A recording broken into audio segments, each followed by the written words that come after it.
Mesdames et messieurs, bonjour et bienvenue à cette dégustation Frescobaldi chez vous. Mon nom est Daniel Belleville du marketing événementiel et je suis très heureux de vous accompagner tout au long de cette dégustation. Aujourd'hui, on explore l'univers de Frescobaldi avec un membre de la famille Frescobaldi ainsi que trois vignerons situés dans trois domaines différents, chacun avec leur vision et caractère unique. Tout d'abord, membre de la 30e génération de la famille Frescobaldi et présidente de la Compagnia de Frescobaldi depuis 2019, Mme Tiziana Frescobaldi, bonjour et bienvenue. Bonjour à tout le monde. En second lieu, elle travaille chez Frescobaldi depuis 2004 et aujourd'hui, elle est vigneronne au Château Pomino. Signora Francesca Pratesi, buongiorno. Bonjour. Bonjour. Ensuite, onologue chez Frescobaldi depuis 2011 et maintenant au Tenuta Castiglione depuis 2015, Signore Enrico Nesi, benvenuto. Bonjour. Excellent. Et finalement, onologue et agronome d'origine et maintenant vigneron pour Tenuta Castelgiancondo depuis 2020, Signore Davide Boson, buongiorno. Bonjour. Bonjour. Alors, merci à vous tous d'avoir accepté notre invitation. On est très heureux justement de passer la prochaine heure avec vous. Alors, pour vous à la maison, avant de commencer, j'ai deux petits points justement à vous mentionner. Un, avant chaque service, je vais nommer le vin qui sera justement présenté. Aussi, pour plus de détails, n'oubliez pas de consulter le carnet de dégustation que vous pouvez télécharger dans la description de cette vidéo. Alors maintenant, quoi dire de cette famille emblématique de la Toscane qui cultive le raisin depuis le 14e siècle? On peut définitivement dire qu'ils ont su jongler entre la tradition et l'innovation et justement, on est choyé de recevoir avec nous aujourd'hui 4 personnes qui incarnent et perpétuent ces valeurs. Donc, notre première invitée est membre de la famille Frescobaldi et présidente de la Compagnia de Frescobaldi depuis 2019, Madame Tiziana Frescobaldi. Bonjour et bienvenue. Vous allez bien? Oui, très bien. Merci de cette invitation. Donc, Madame Frescobaldi, justement, j'ai une première question pour vous. Bien, étant élevée dans une famille avec une si riche histoire, est-ce qu'il y a une pression de poursuivre dans l'entreprise familiale? Effectivement, je n'ai pas eu aucune pression. C'est un honneur pour moi de continuer cette tradition et cet engagement de la famille dans la production de vin en Toscane. Alors, ben justement, comme que je mentionnais plus tôt, vous êtes présidente depuis 2019. Alors, mais vous êtes à l'entreprise, en fait, depuis 1993. Est-ce que vous avez observé des changements, justement, dans l'industrie pré- et post-pandémie?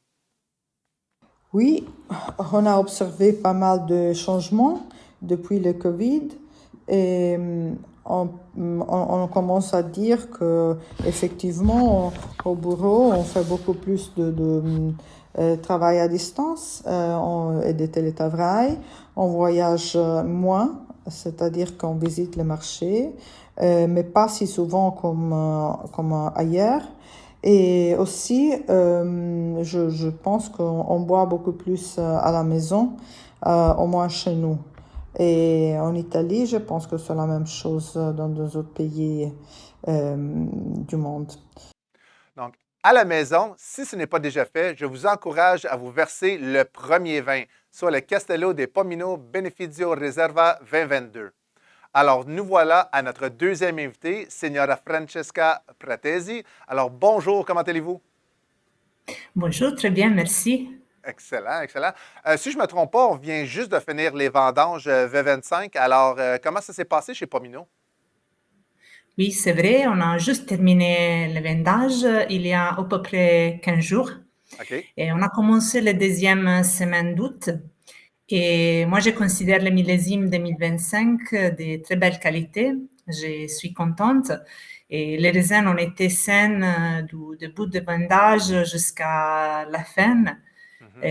Les fermentations se sont bien déroulées et maintenant les vins reposent dans la cave. Ah, excellent, excellent. Alors, ça devrait être un millésime exceptionnel, puis on a hâte justement de le voir sur le marché québécois. Alors, si je ne me trompe pas, Mme Pratesi, vous êtes née justement à Florence, au centre d'une région vinicole emblématique, mais qu'est-ce qui vous a amené à travailler dans le monde du vin? Oui, je suis née à Florence. J'ai fait toutes mes études à Florence. Mais si on considère que mon père a grandi dans le monde de l'agriculture et mon grand-père aussi, Mhm. c'est pas étonnant que j'ai choisi de faire des études en agriculture et que je suis devenue œnologue. Après mes études universitaires, j'ai eu l'opportunité de faire la pratique en Frescobaldi. Et voilà, la vendage 2025 est pour moi la numéro 19 chez Pomino. Ah oui, ah, quand même. Fait que là, pour vous, c'était une évolution naturelle, justement, d'évoluer dans le vin avec, comme vous dites, pas juste la région, mais avec l'expérience familiale et votre passion et vos propres intérêts à vous, justement. Donc, ben, merci, justement. C'est le fun d'en apprendre un peu plus sur vous. Je pense que les gens à la maison veulent déguster et en apprendre aussi un petit peu davantage sur, sur les vins. Donc, on va commencer par le premier vin du coffret. Qu'est-ce que vous pouvez nous dire justement sur le Castello di Pomino Beneficio Reserva 2022? Pomino Beneficio Riserva, c'est un cru produit à partir de raisins du Chardonnay.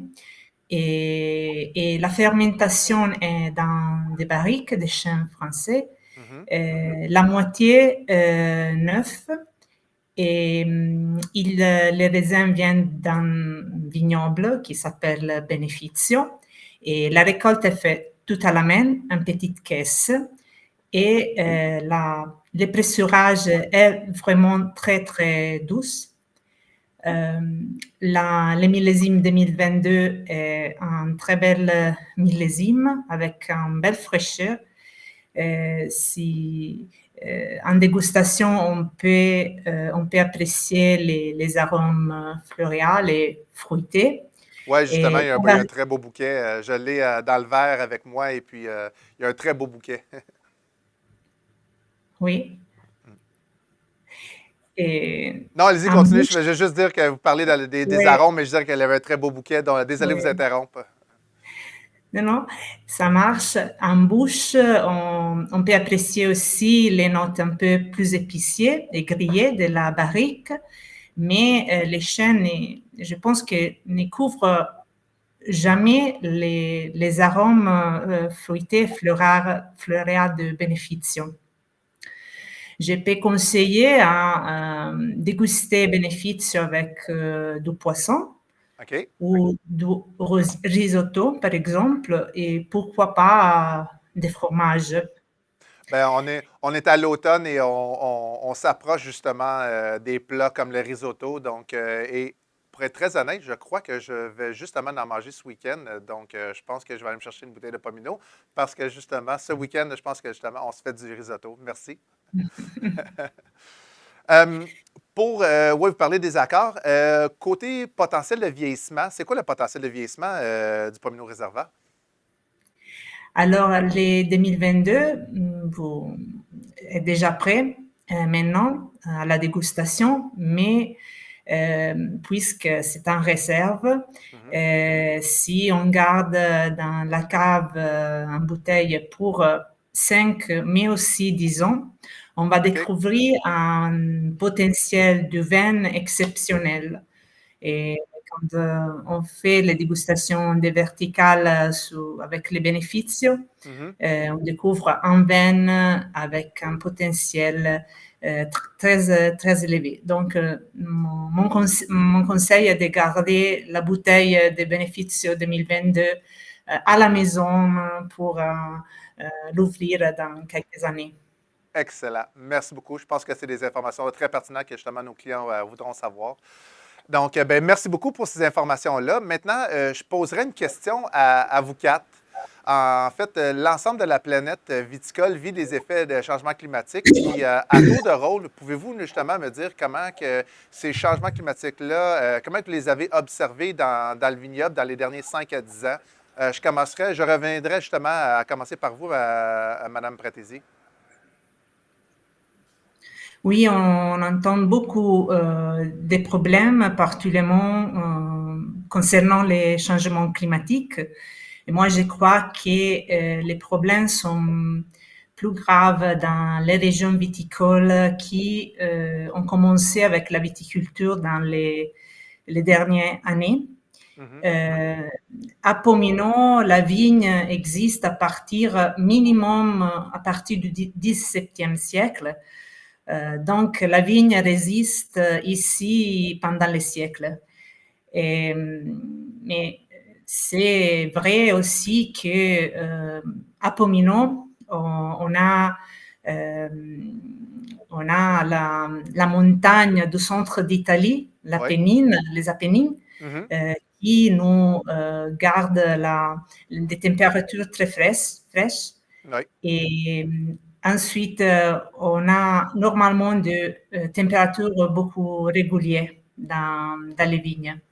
Mais c'est vrai que les agronomes et les œnologues sont toujours prêts à chercher des nouveaux protocoles. Par exemple, à Pomino, on a commencé à planter la vigne aussi à une altitude plus élevée du normal.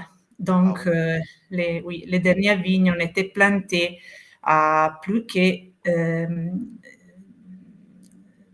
700 mètres altitude. OK, quand même. Donc, malgré le fait que Pomino que les effets du changement climatique ont été peu ressentis, il y a quand même un ajustement qui se fait dans la plantation de la vigne pour justement contrer les effets qu'il pourrait y avoir et les minimes de changement que vous vivez justement. Oui. Parfait. Excellent. Bien, merci beaucoup. Enrico Nesi, justement, pour Castiglione, est-ce que vous voyez des changements dans les 5-10 dernières années avec les changements climatiques? Oui, on peut dire que dans les dernières 5-10 années, on a vu des scénarios qui sont assez différents et ça devient de plus en plus imprévisible. Et on a des printemps qui, des fois, sont très secs et des fois, on a des printemps assez humides. Et donc, il faut sûrement adapter toutes les pratiques agronomiques de viticulture pour aider les vignes à mieux pousser dans ces conditions. Dans ce cas-là, par exemple, si je peux parler d'un cas concret, on parle des feuillages. Le feuillage, c'était une pratique qu'on faisait traditionnellement. Et là, dans les dernières années, on le fait de moins en moins. Ça, c'est pour éviter les brûlures des grappes soudaines et ça aide aussi à allonger la maturation. Un autre cas pratique peut être le travail du sol qui désormais il faut être ponctuel, il faut être très réactif parce qu'en fait, il faut un peu prophétiser ce qui sera le climat en fin de printemps et selon le climat, il faut intervenir tout de suite avec les travaux du sol pour garder l'eau dans le sol et avoir une maturation qui soit bien aidée par l'eau dans le sol. Donc, on peut dire qu'on doit s'adapter au changement climatique et donc ça aussi, mais ça doit être un moteur aussi d'innovation pour la viticulture, pas seulement un challenge. Okay? Oui, exactement. Puis en fait, ce que j'ai pu comprendre aussi, c'est qu'il faut être réactif et être capable de... Quand on dit changement climatique, il y a des changements qui sont très ponctuels, donc il faut aussi être capable d'être réactif, soit de millésime en millésime, mais aussi à une situation X qui se présente et savoir comment réagir rapidement parce que, justement, ces vignes et ces raisins sont très précieux, donc savoir comment on peut réagir sur le fait pendant qu'il y a une situation qui se passe. Exactement. Excellent, excellent. Alors, merci beaucoup. Et Davide Bozon, justement, de Castelgiancondo, vous, est-ce que vous avez vu ou est-ce que vous voyez comment que, le changement climatique ou autre affecte les vignes? Ah oui, c'est quelque chose que c'est vrai, le changement climatique, c'est pas d'anachrone ça. Nous avons vu que c'est très important d'être très réactif.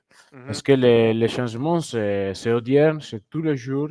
et adopter des pratiques que peut-être dans 10 ans, il y a la possibilité d'atteindre 2 jours ou 3 jours. Aujourd'hui, tu dois le faire tout de suite. Tu dois le faire tout de suite, tu dois être très réactif. Et après, l'autre chose, c'est la grosse variabilité qu'il y a dans les années. Tu as des années que c'est totalement différent l'un de l'autre. Un année, c'est plus pluvieux, un autre, il est plus chaud. Alors, il y a beaucoup de variabilité dans les années, dans les millésimes. Alors, c'est pas Et juste que des changements, mais les changements sont plus accentués. oui, sont plus accentués, sont plus accentués. Heureusement, ici à Castelgiocondo, nous avons beaucoup de forêts et nous avons la possibilité de garder la température un peu bas pendant la nuit parce qu'il est la forêt qui calme la température du jour. Mhm, mhm. Et après, nous avons incrémenté beaucoup l'utilisation de couverts végétaux dans les vignobles. Les couverts végétaux, c'est important pendant l'hiver pour drainer bien l'eau, mais aussi pendant le printemps, il va protéger les sols du soleil et aussi pendant l'été. Et ça, c'est très important pour préserver l'eau dans les sols, mais aussi de garder une température un peu plus bas du normal. Et ça, et après, comme il a dit Enrico, le travail du sol, c'est important. Associer le travail du sol à de bons couverts végétaux, c'est un bon binôme pour garder l'eau dans le sol et en température que c'est acceptable pour Ouais. les raisons du vent. Excellent. Ben, merci beaucoup. Merci beaucoup, David Boson, pour cette réponse. Je finirai par vous, Madame Frescobaldi. Vous voyez justement l'ensemble des vignobles. Frescobaldi a quand même plusieurs terres et plusieurs vignobles à travers l'Italie. Donc, vous, comment vous voyez le changement climatique dans les 5-10 dernières années? Oui, bien sûr, on a observé pas mal de changements climatiques dans les derniers 10 ans. On a observé aussi que souvent, pas tout le temps, mais souvent, la vendange est anticipée. Mais en effet, la chaleur qu'on a aussi en Toscane ici, pour le moment, on euh, n'a pas obstaculé, c'est-à-dire que aussi elle peut aider aussi la concentration du vin. Donc ça c'est vraiment pas un problème, un grand problème pour le moment. Et aussi, on a dans notre exploitation aussi, on a vraiment une amplitude thermique assez grande. Donc pour le moment, vraiment, ça va et ça va très bien. Parfait. Alors, merci beaucoup pour ces témoignages. C'est grandement apprécié. On apprend un petit peu plus concrètement sur les enjeux, mais comment vous le vivez et comment vous réagissez justement à travers ces changements, mais comment que vous êtes réactif. Et merci beaucoup parce qu'on veut continuer à déguster des excellents vins, puis vous êtes des gens passionnés. Donc, on sait que vous avez la santé des vignes à cœur. On va transitionner maintenant justement un peu vers l'ouest, vers notre deuxième vin du coffret, soit le Tenuta Castiglioni. Mais avant de parler du vin, j'aimerais jaser un peu à notre deuxième invité, M. Enrico Nesi. Bienvenue, vous allez bien? Oui, oui, oui, très bien. Excellent, excellent. Alors, vous êtes onologue et viticulteur. Donc, pourquoi ces deux titres? Pouvez-vous nous parler de votre parcours et de la différence entre ces deux rôles? Ah oui, en fait, moi, je m'occupe de viticulture et d'œnologie dans le domaine Castiglioni. Et ben, en parlant de mon parcours, moi, je suis parti à Florence avec un diplôme de viticulture et d'œnologie. Et après, j'ai choisi d'aller à Bordeaux apprendre mon DNO, diplôme national d'œnologue, pour avoir une spécialisation en œnologie. Autre que ça, j'ai fait des vendanges en Australie, en Nouvelle-Zélande, donc j'ai un peu bougé dans le monde pour retourner en Toscane, et m'appliquer sur la vinification en rouge. En fait, ce type de vinification qu'on fait à Castiglioni, dans ce type de vinification, c'est très important d'avoir une matière première qui soit de très haut niveau. Et c'est pour ça que c'est important d'avoir une vision qui soit sur la vigne et soit sur le chai. En fait, pour un grand vin rouge, c'est impossible de le faire sans avoir un grand raisin. Et donc, c'est pour ça que si on veut faire des très grands vins rouges en Toscane, il faut toujours avoir un œil sur la vigne, un œil sur le chai. Donc, c'est important de suivre du C, on va dire, jusqu'à la bouteille. C'est ça, le chai a un très grand rôle, mais avant que le chai puisse avoir un très grand rôle, il faut que la matière première soit là. Il faut vraiment avoir un bon raisin et prendre soin du raisin, du terroir. Oui, absolument. Oui, Excellent. c'est ça. Ben, merci beaucoup justement pour ces informations-là. Maintenant, qu'est-ce que vous pouvez nous dire justement sur ce deuxième vin-là, maintenant rendu en bouteille, là, qu'est-ce que vous pouvez nous dire sur le Tenuta di Castiglione Giramonte V22? Alors, Giramonte 2022, en fait, c'est une sélection d'une parcelle de Merlot et cette parcelle peut bénéficier d'un sol qui est très spécial parce que c'est un sol très riche en argile. En fait, en Toscane, avec le climat méditerranéen, il faut que la vigne puisse mûrir, donc les grappes puissent mûrir avec un bon contenu d'eau dans le sol. Et donc, ça aide à allonger la maturation et avoir en fin de maturation des tanins qui soient très évolués et donc avoir un profil polyphénolique complet. Donc, c'est ça qu'on cherche dans un vin comme un Giramonte, donc avoir une concentration très importante, une belle profondeur. Ensuite, on l'aide aussi avec un 10% de Sangiovese parce que Giramonte, c'est pas seulement Merlot, c'est 90% de Merlot et 10% de Sangiovese. Et les Sangiovese aident à amener la fraîcheur, un peu de tension, un peu d'acidité dans le vin qui équilibre la concentration du Merlot. Excellent. Et le millésime V22, le millésime 2022, est-ce que vous pouvez le décrire? Est-ce que c'est un millésime chaud?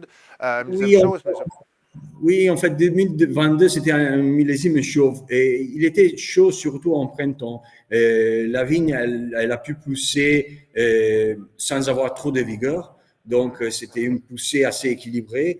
Et après, les grappes se sont évoluées dans un environnement sain. Donc, l'état sanitaire était parfait. Donc, c'était un année chaud. En mi-août, on a eu des pluies qui ont relancer la maturation qui arrivait assez précocement et l'a amené à de bonnes concentrations et de bons rendements. Donc oui, c'est une année, on va dire, moyennement chaude et qui amène un très bon produit. Excellent. Et puis justement, pour ce millésime, le potentiel de vieillissement, on parle de quoi?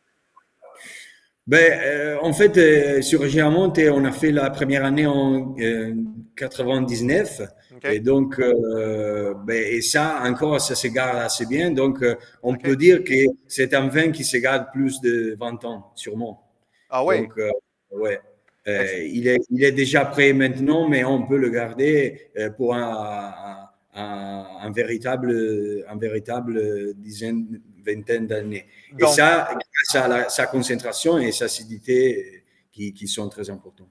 Donc, on peut, justement, si on achète des bouteilles présentement, après cette dégustation, on va chercher d'autres bouteilles. On pourrait le déguster immédiatement, mais on peut aussi très bien en prendre plaisir dans 5, 10 ans, 15 ans, voire 20 ans.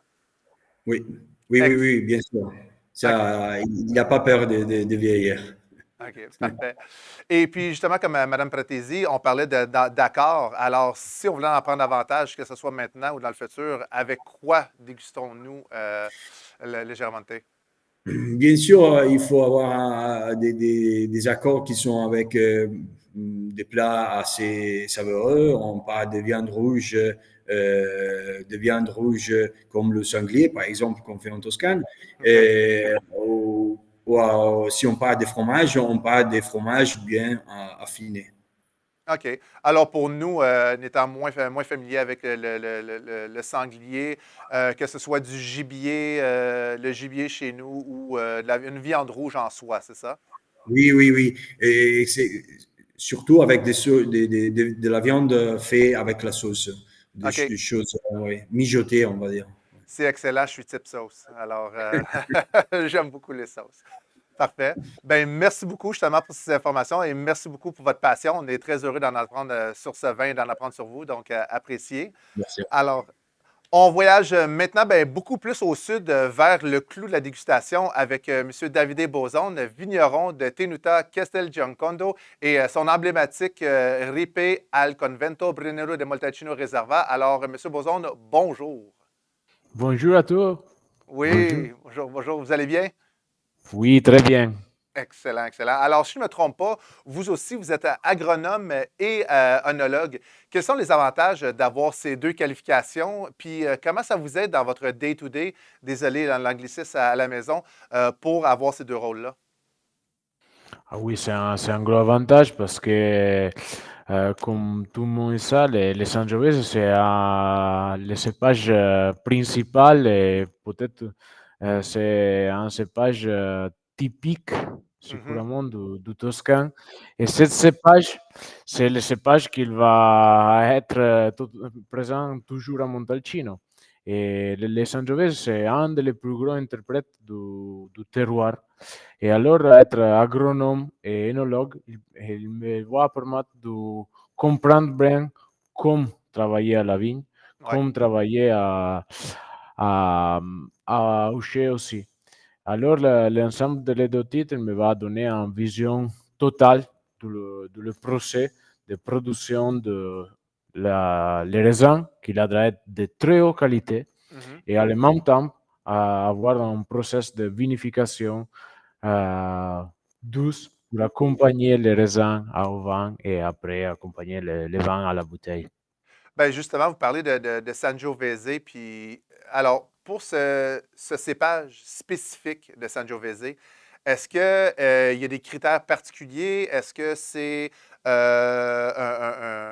un cépage plus difficile, quand même assez facile? Comment vous pouvez nous décrire le Sangiovese en tant que cépage spécifique?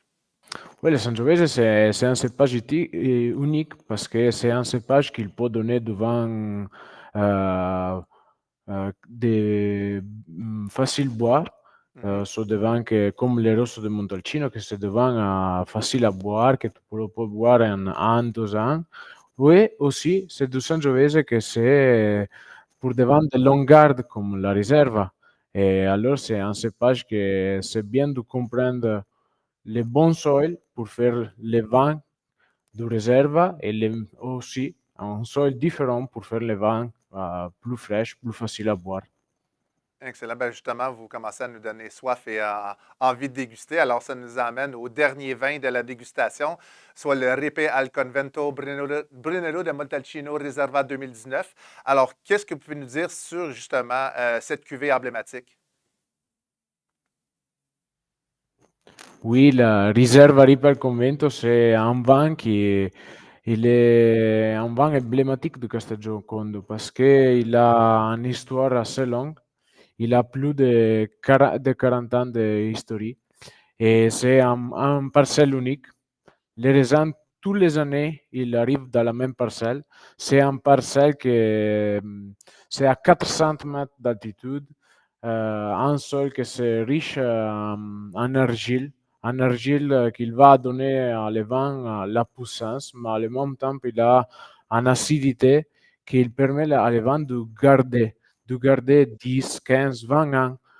Nous avons fait des dégustations de vins les années 80 et il est encore toujours parfait, avec un bon équilibre d'acidité, avec la fraîcheur.